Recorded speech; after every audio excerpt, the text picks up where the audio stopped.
都给本公子让开！大胆，竟敢扰乱考场秩序！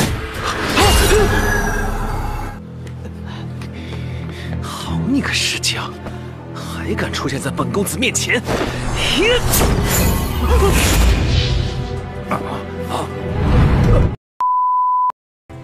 ！Oke, halo Lir, apa kabar kalian? Pastinya sehat semua ya. Yang dimana kali ini kita akan melanjutkan serial Wodi Sansenshan part yang ke-8. Bagi yang belum menonton part sebelumnya, alangkah baiknya tonton terlebih dahulu. Linknya ada di deskripsi. Tanpa banyak cincong, langsung saja kita ke videonya.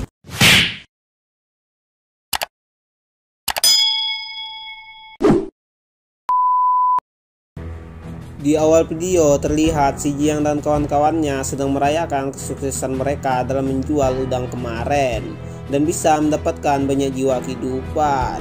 Kemudian terlihat Gouchang sangat senang karena bisa membeli tungku alkemis.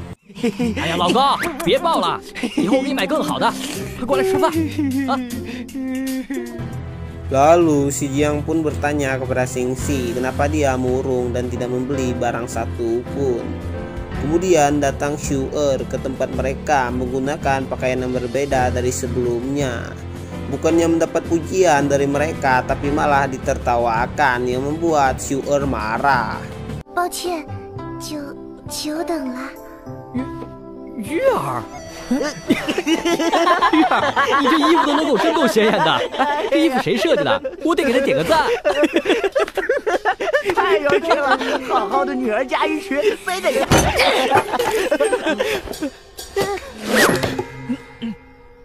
Setelahnya, Shu'er tidak sengaja menabrak pelayan di sana. Pelayan itu pun menjatuhkan makanan kepada seseorang bangsawan di sana. Yang dimana pria itu adalah yang dijodohkan dengan Shu'er yang telah si Jiang bakar tandunya kemarin. Pria itu pun ingin mengajak Shu'er nikah paksa, tapi untung si Jiang bisa mencegahnya. 正好，今天直接带你回去定亲。哎，公子，你是想和我定亲吗？定来！闭上你的狗嘴！苏月儿的婚姻只能由她自己决定，别以为我不知道你打什么算盘。以后再敢骚扰月儿，我就让你全家破产，3代不能翻身。这位公 Xiu yang berada di atas sana pun membantu si Jiang dan berkata mereka berteman. Dia pun menyuruh orang bangsawan itu melupakan semua yang terjadi. Karena Xiu akan menikah dengan Xiaoming, mereka pun tidak berani menyinggungnya, yang dimana Xiaoming adalah keluarga bangsawan terkuat di sana. Maksud Xiu datang ke sana ingin mengajak si Jiang berbicara empat mata. Shu'er pun melarangnya. Dia takut akan cemburu melihatnya. Tapi si Jiang tidak mendengarkannya dan benar saja Shu'er cemburu melihatnya. 石少侠，可否借一步说话？不准跟他去！周小，可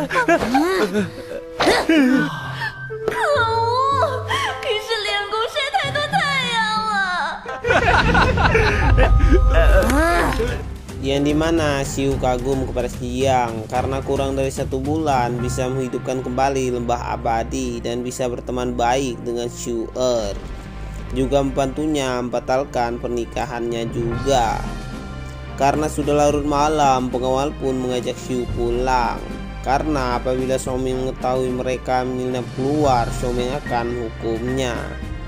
Sebelum pergi, Xiu pun berpesan kepada si Jiang untuk meningkatkan ranah dan statusnya karena dia banyak menyinggung penguasa di sana. Setelahnya, Shu'er pun marah kepada si Jiang dan menghajarnya. 您认得我吗？为什么要帮我？石少侠先考之时独占鳌头，且不到1个月，便让了无生机的仙药蛊起死回生，如今早已是名声在外，受人瞩目了。 若是让掌门与宗明公子知道您偷跑出来散心，恐会责罚于您。你得罪过不少权贵，今后的日子恐难得安宁。啊！哦，还需尽快提升你的境界与地位。长相厮守。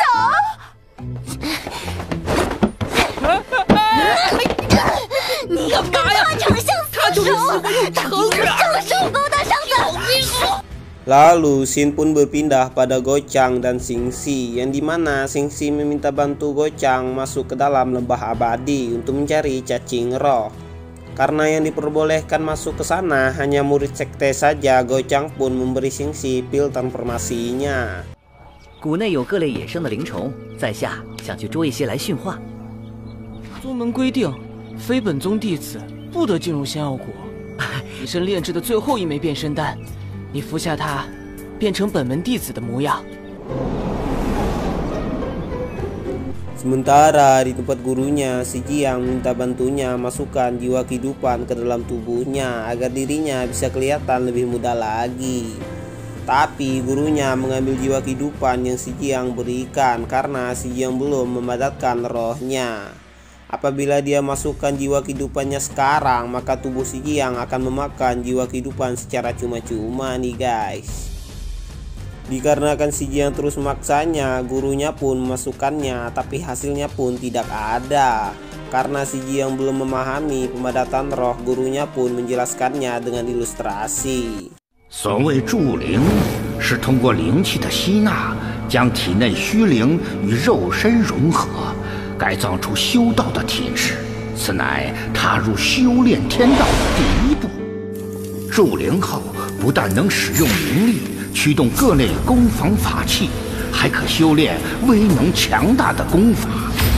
凡胎未助灵，本命寿元只为100年，补充上限也不过50年。 而助灵之后，本命寿元增为200年。 Keesokan harinya, Guru Cao pun membawa si Jiang mendaftarkan diri di pertandingan pemadatan roh, yang dimana membuat para peserta di sana iri padanya karena perkembangan si Jiang yang sangat pesat. 请将此灵佩戴于身，登上通天剑桥，直达令官帐前。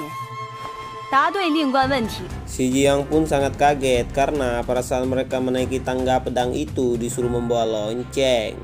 Dan apabila loncengnya berbunyi di perjalanan, mereka akan diserang pengawal di sana. Yang dimana juga peserta yang tidak bisa menjawab pertanyaan penguji di sana, mereka akan diserang juga nih guys. 清风门考生铃响。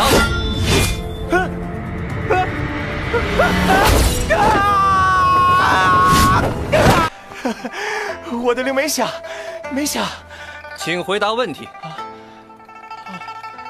回答错误。Tak lama terlihat Song Yu naik tangga pedangnya dengan sangat mulus. Walaupun memukul murid sekte lain dengan belnya, tapi pada saat dia diserang pengawal di sana, ketua sekte Gu bilang itu adalah muridnya, yang membuat dia kali ini lolos dengan sangat mudah. Karena ketua Gu telah memberi segel khusus yang membuat belnya tidak bisa berbunyi nih guys. 都给本公子让开！大胆，竟敢扰乱考场秩序！谁人阻我之法？仙童勿怒，老夫乃玄会门古崖，方才此子是我宗弟子。 Setelahnya, si Jiang pun naik tangganya dengan pelan-pelan karena gurunya tidak mempunyai segel khusus untuknya. Tapi di tengah perjalanan, Song Yu yang punya dendam pun melihat ada kesempatan menyerang si Jiang yang membuatnya terjatuh. Namun tiba-tiba pada saat Song Yu ingin menyerangnya lagi, pengawal di sana menghentikannya. Jiang, 还敢出现在本公子面前！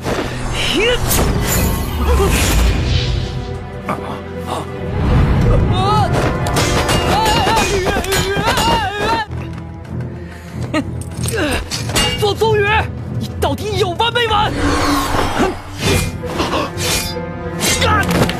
这摸摸搞似的，不过这些家伙应该都发现铃铛不响了，那就直接。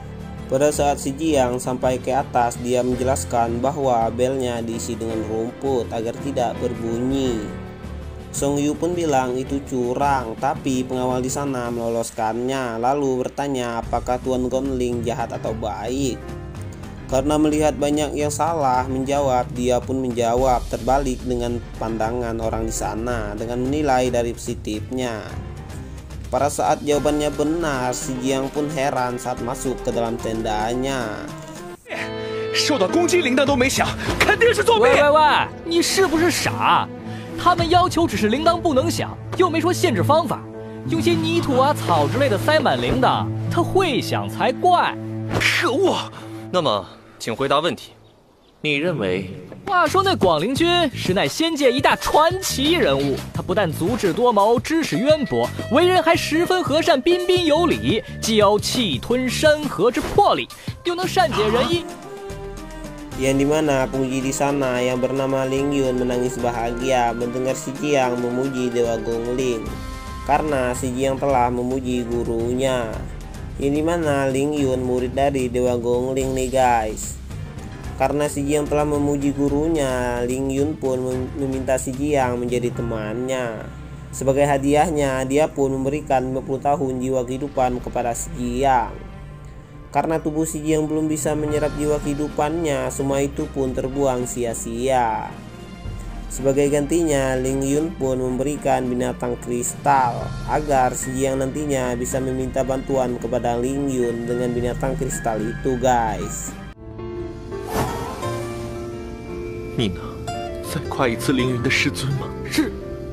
师傅，凌云真人是广陵君的徒弟。云愿赠50年寿元，以表诚意。凌云，你这朋友我实将交定了。那么，凌云立即将寿元注入石少侠体内。Stop！ 这玩意儿现在注进来没用啊！喂，住手！我去，这不叫手机吗？ Scene pun berpindah pada malamnya yang dimana para ketua sekte sedang membuat perjamuan dikarenakan si Jiang bisa lolos dalam ujian pemadatan roh. Karena tidak melihat Xingxi, si Jiang pun menanyakannya Xingxi di mana kepada Gouchang yang dimana Xingxi sedang di lembah abadi mencari cacing roh. Si Jiang pun menghampirinya dan bertanya berapakah harga dari binatang kristal. Xingxi berkata binatang kristal itu sangat langka. Dia pun sangat kesal kepada si Jiang karena dia juga sudah lama menginginkan binatang kristalnya. Pada saat Xingxi sedang marah-marah, si Jiang pun berhasil menutup mulutnya dengan ayam bakar. 太岳门新秀石江获得祝灵令，众弟子们，太岳门复兴指日可待。老大，小包哥去哪儿了？他在仙药谷抓灵虫啊。有件事儿我得问你，你知道这玩意儿值多少钱吗？这是仙主城里才有的水晶兽，长音兔，通常是一对，分为母兔与子兔。你这只是子兔，即使相隔万里，也可传音现影。这种价值连城的水晶兽，10公子是怎么拿到的？啊，小包哥，你怎么变得婆婆妈妈的？现在咱们有的是寿元，想要什么都能买回来，没什么大不了的。你真以为自己什么事都能办到吗？仙界不是你想的那么简单，我所选的路只能靠自己走下去，任何人也帮不。Di tempat lain terlihat Shu'er sedang minum anggur bersama kakeknya yang sudah meninggal. Tak lama kemudian datang ketua Cao melarangnya minum anggur karena dia sudah membeli anggur yang sangat mahal dan banyak mengeluarkan jiwa kehidupan. Hingga suatu momen ketua Cao menunjukkan lembah abadi yang harus mereka jaga dan lindungi. 月儿想您，好像感受到了爷爷的体。此处正好遥望着仙药谷，苏老哥生前最为看重的，就算离去，苏老哥的仙灵也会想守护着仙药谷吧。Keesokan harinya, pada saat murid sekte Taiyu terbangun, mereka sangat panik karena ketua sekte Gu dan ketua sekte Lu bersekongkol menyerang sekte Taiyu. Dan part 8 pun selesai. Oke, ending season 1 pun berakhir. Di part 9-nya kita sudah masuk ke season 2-nya ya, yang dimana ketua sekte Taiyu menunjukkan kekuatannya yang sangat hebat. Akhir kata, gue Agustono Nova Movie pamit undur diri dulu ya.